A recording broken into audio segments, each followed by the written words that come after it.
If you've ever tried to recreate an outfit that you saw online, it probably didn't pan out. Here's why and how to fix it. Hi, I'm Mikey Ravi, the fashion major who takes everything that I learned and then gives that to you and makes it make sense so that you can wear what you love and love what you wear. And today, we are talking about the fundamentals of styling. I know, it sounds so official, it's so cool, but I promise it's so simple. That's why this video is not that long. But I hate long intros, so let's just jump right into it. There are 3 elements of style that will literally make or break an outfit. And those are texture, color, and shape. And the reason that your outfit did not come out how you were thinking it would based on the pictures is because they were out of balance. And the thing is, it's not that complicated. You only need one of these things, like that's perfect, to make the outfit come out exactly how you want it to. And depending on which one you want to emphasize, it'll change the entire vibe of the outfit. And if you've seen that one TikTok audio where it's like, if your outfit's not interesting through color, then it should be interesting through texture. If it's not interesting through texture, it has to be interesting through shape. If it's not through shape, it's through color. It's literally that. It's that simple. TikTok explained it to you 6 months ago, but I'm gonna explain it to you again. That way you can actually get in the brain. It's been marinating. I know it's been marinating. I know you get it, but I'm just gonna reiterate. And I'm gonna break it down as well because this goes for literally every aesthetic across the board. You're gonna look amazing once I'm done with you. I literally wrote this script based off of notes from a fashion history course I took last semester, so you're getting part of my college education for free. Lucky you.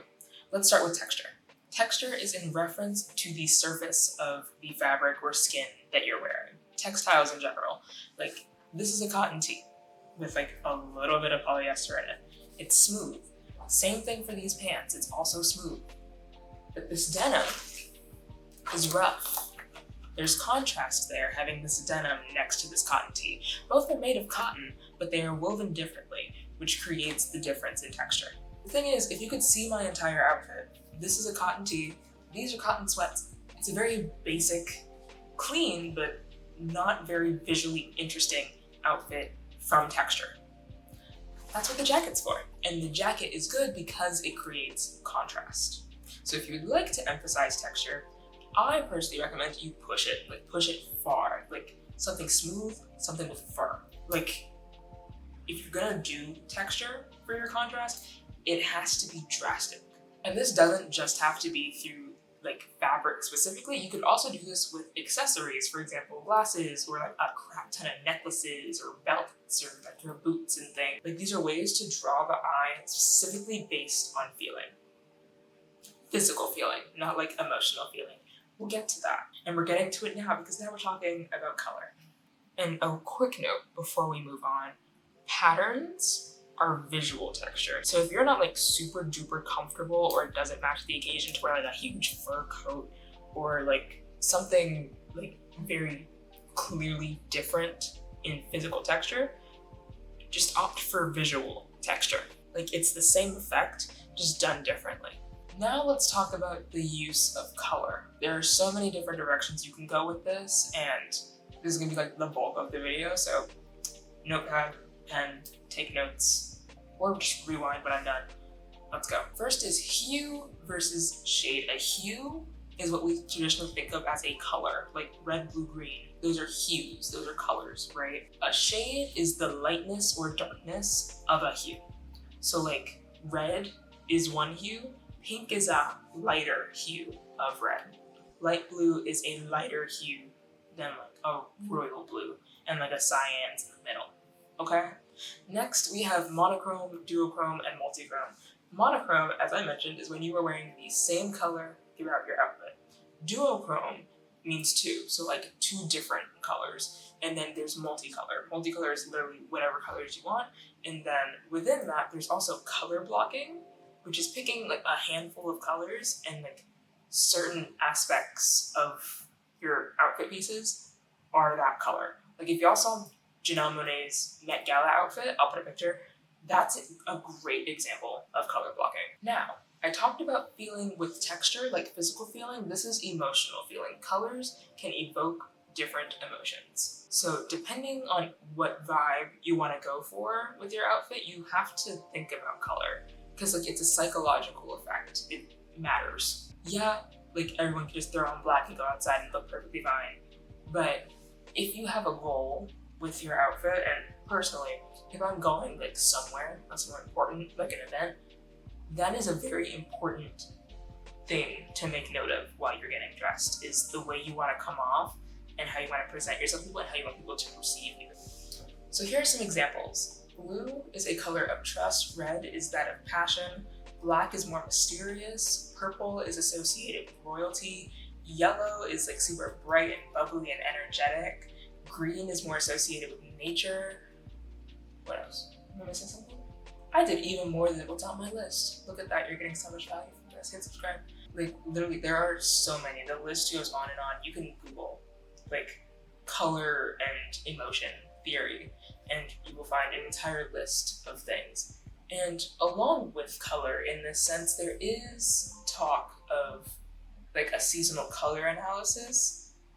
I personally think it's bullshit, because you can deliberately not do what the color analysis tells you and still have a great outfit and still have it look good on you, as long as that's your intention. So if you'd like to do a color analysis, do it by yourself. Just have fun, look at the things. Personally, the only thing I care about when I'm doing like a color analysis for myself, I don't go through like all the things. I just care whether I'm warm tone or cool tone. I am warm tone. Generally speaking, if you look at your veins and your veins are like greenish, you're more likely to be warm tone. And if your veins are bluish, you're more likely to be cool tone. And then like you can look at other factors like your hair color, your eye color, your skin, all of those. And honestly, it's just a lot. So I just care about warm versus cool, and every hue, vocab word, every hue, there is a warm tone, a neutral tone, and a cool tone of each of those hues. Like this is a warm tone purple, this is a neutral purple, this is a cool tone purple. Like they're all purple, but they're different kinds of purple. So in terms of matching color to your body, that is somewhere where you can customize. If you're going like, oh, this is what Manon was wearing on stage for the gnarly stage recently, Manon's very warm tone. You might be neutral, you might be olive, you might be cool. Like you have to customize there, because those shades of cream and tan are different from what the creams and tans you might look best in. But if you want to do that deliberate contrast and wear what doesn't work for you, that is completely your prerogative. Like I mentioned this in another video, it works so well for some people to do the deliberate opposite of what a color analysis would tell you. If your outfit is not interesting through color or through texture, you can make it interesting through shape. And by shape, I mean like the shape of the outfits on your body, which creates a silhouette. And I also mean through the lines in your outfit. Now, there are 8 basic silhouettes, and I know what they are, but it's too many words. It's 8 of them, so I'm just gonna read them for you real quick. They are the following: column, hourglass, A-line, bell, oval, wedge, wide, and bustle. And yes, bustle are the cute little dress with the butts in the back. Yeah, I know. Yes, people do wear them today. Like honestly, people are like freaking out about women's like athletic wear, like gym attire currently. I would consider that a bustle silhouette. Like the shorts that like shape you up real good and make your butt look amazing. I consider that bustle. Technically, it's hourglass. I feel like that's the modern day bustle. Especially if you got a jacket as well over it. It works. I feel like hourglass only counts if it's like a top and a skirt. But with shorts, that's a bustle. That's a bustle, babe. Now with line, there are 4 different types, and they all kind of, it's similar to color. The different lines have like a feeling they evoke, like how colors have a feeling they evoke.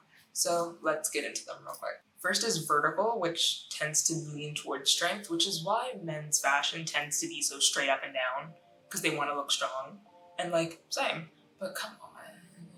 Like if we look at men's fashion, specifically with like a simple modern suit, you've got the 2 lapels, right? And they come straight down the front. You've also got the tie down the middle. Like there's a lot of vertical lines. And then also the press line in the slacks, like that part where, do people do press lines in their slacks anymore? I do. But the part where it's like, I don't have slacks on, so I'll get that picture, but this vertical line where you turn, like you iron your pants the right way, and then you take the leg and press it this way, flip it, and then go this way.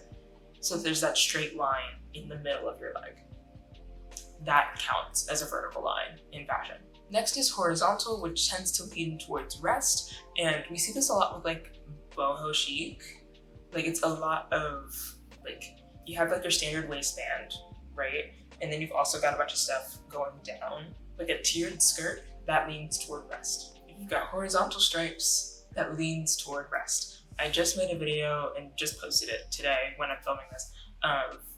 Part of it was I hate nautical stripes. That's not why I hate them, but nautical stripes are associated with rest because they're horizontal, and I associated them with a country club. And you go to a country club because you have resting money. Next is the diagonal line, and I want to circle back to the A-line silhouette specifically, because a lot of people will ask, oh, what's the best silhouette for whatever body type? And people used to ask that question a lot, like 5-10 years ago. Like the whole body typing and then dressing for your body type, it's completely subjective, and that specifically is Eurocentric, and we don't need to focus on that. But in terms of what tends to be the most flattering on as many bodies as possible is the A-line skirt, because it has those diagonal lines and creates a sense of action. Ergo, Dior's new look. Looks phenomenal. It looks great on every single body that it's on. So if you wanted to know what's the best, heavy quotes on best silhouette to wear, there you go. And finally, we have the curve, the Fibonacci sequence. Those tend to be more feminine. So we're thinking circles, we're thinking hourglass, like things that are very soft and comforting feeling, feminine. Curvy lines, they're sexy, we love them. And if your outfit isn't interesting through shape, you can make it interesting through texture, and look at that, we have gone all the way back around to the beginning. And when it comes to all of these fundamentals, as I said, you only have to pick one of these cornerstones for your outfit to be perfect. Like, that's just one thing that you have to emphasize. You don't have to emphasize all three at once. You totally could, but you're still in balance if you pick one and let the other two chill out for a bit. So let's get to the Q&A. I have 3 questions here, and I'm gonna answer all of them for you. So here we go. Number 1 is, who should you find fashion inspo from? Me. Just kidding. You should be looking for your information from multiple different sources. But specifically, I would say consider your lifestyle and what aesthetics you're looking for, as well as, for the most part, try to stick within your body type. Again, body typing, generally speaking, I personally find it kind of discouraging when I look at outfits from people who don't look like me, and then I try to put them on and expect it to look as amazing on me as it does on them. I do not have Beyonce's body. I'm not gonna dress like Beyonce. I don't have Lizzo's body. I'm not gonna dress like Lizzo. Like, I could look at their outfits and see elements that I like, but the outfit itself, I'm not gonna be able to copy paste onto me and expect it to look on me the same as it does on them. And as I said, you should have multiple frames of reference within those parameters. That way you can steal like an artist, meaning find inspiration and tweak it a little bit. That way you can create an outfit that leans toward them and like pays homage to them, but has your own personal twist to it. Number 2, how do you decide which element to emphasize? Now, this is a matter of personal preference for the most part, but you can also take into account the occasion that you're dressing for. Like, for example, let's say you're a corporate baddie, you're a businesswoman, you are booked and busy, and you're in the office. You're not gonna have the most opportunities to dress up texture, for example, and really emphasize that. Like, you're not gonna put on, I keep going back to fur coat, but there are other things, again, denim, fur, like, not choosing it, like athletic mesh. Like, you're not gonna have that many options because you're gonna be in a business setting. You're gonna want something that's clean cut, smooth looking. So you're gonna focus more on color and shape for that to create emphasis. And finally, how important are brand names in terms of styling? Like, different brands have different aesthetics, right? You can kind of group them together. For example, Lululemon and Nike are both within athleisure with Alo Yoga, and like Louis Vuitton and Supreme and Gucci all fit in within Logomania category. Every brand has their own aesthetic and you can group them, but within those brands, they style their models differently. Like, if we take a look at the Met Gala that just happened back on, the 5th, whatever that Monday was, and like, you see everyone's trying to achieve the same goal, which is tailored for you. That's what the dress code was. people don't know this, there's a theme and then there's a dress code with the Met Gala. The theme was Black Dandyism and the theme was fantastic. The dress code was tailored for you and only some people stuck with that. A good number, but not as many as I would have liked. Moving on. Like, within people sitting at the same table, because each brand purchases a table and they style people at that table, within those people, you can see that everyone is working toward, the people that we're actively working toward, tailored for you. Each brand styled those people differently. So in terms of what brands you should have in your wardrobe, depending on your aesthetic, it matters based on aesthetic and how you want to style them. Like the price itself, like I don't want people to get fixated on whether a brand is designer or brand name, right? Because you can create literally art on your body with stuff from Nordstrom, stuff from Primark. I don't want to say Target because we hate Target right now because they're stupid, but literally stuff from like just a box store, stuff from a Macy's. You don't have to spend a ridiculous amount of money to create amazing outfits. Like with your personal touch and your personal preferences, mixing that with everything that you just learned in this video, you're gonna look amazing. And there's nothing you can do to stop that, unless you just decide not to do any of the things that I explained. But in which case, thanks for watching. Thanks for watching anyway. Thanks for staying, leaving a like, subscribing, all those things. But that is it. That is all. Thanks for watching. I'll see you next time. Stay gorgeous, gorgeous. Bye.